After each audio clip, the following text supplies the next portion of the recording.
The numbers are staggering. According to the Centers for Disease Control, at least 500,000 women in the U.S. have undergone genital mutilation or are at risk of having it done in the future. Now, according to the feds, as we've seen in these recent charges, it's happening to girls as young as 7 years old here in Metro Detroit. Our Sandra Ali walks us through the historic criminal case that is unfolding right now. No one answered the door at Dr. Jumana Nagarwala's Northville home. The 44-year-old doctor, who's now facing federal charges, practiced here. From the outside, this looks like any regular clinic, but what was allegedly happening inside the Burhani Medical Center in Livonia is now at the center of a full-blown federal investigation surrounding doctors who have been allegedly cutting girls as young as 7 years old. These are physicians, and this is a horrific thing being perpetrated by physicians. The case centers around the taboo ritual of female genital mutilation, a tradition with deep religious roots that's been happening for decades.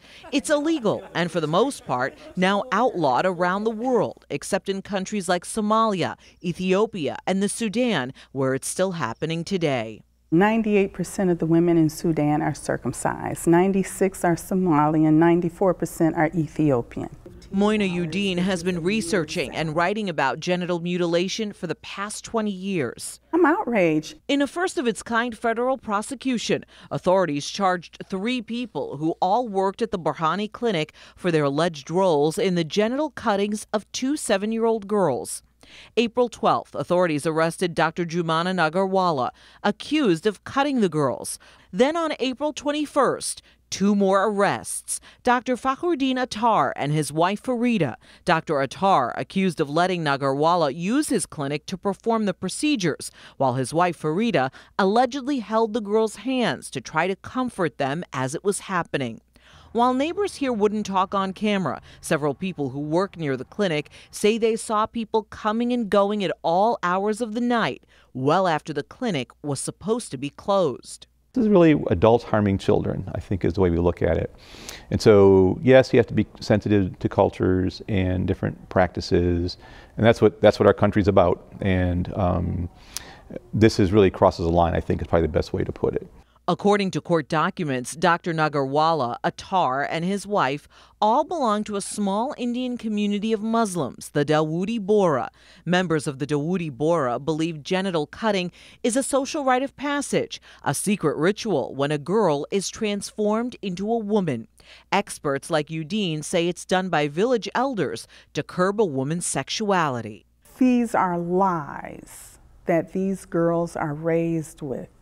In this case, investigators believe the 2 young girls came to Michigan with their mothers, thinking they were taking a special girls' trip, and ended up at the Burhani Clinic getting their genitals cut. The lack of consent, doing harm, and a very questionable, if any, benefit is where the ethical issue comes up in this case. I want to bet that it happened more than we know. Sadie Sarr grew up in a village in Senegal. The practice has been outlawed there since the 80s, but she remembers a time before that when young girls were told to keep the ritual a secret. People are very attached to their identities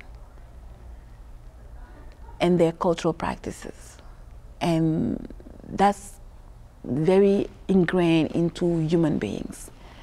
And if we're having this conversation today and it's shocking so many people, it's because the other people who don't understand it cannot even imagine it in their own identity and cultural identities. They cannot fathom it. And that's why it is so complicated and so painful sometimes to talk about. Dr. Attar and his wife are expected in federal court tomorrow. If convicted, Dr. Nagarwala could get life in prison. The feds say there are likely more victims out there. We'll hear more as this case continues to fold, of course. And if you missed it, I would point out we hosted a very candid and I should say explicit conversation on this topic this past Sunday on Flashpoint. You can find it at clickondetroit.com/flashpoint.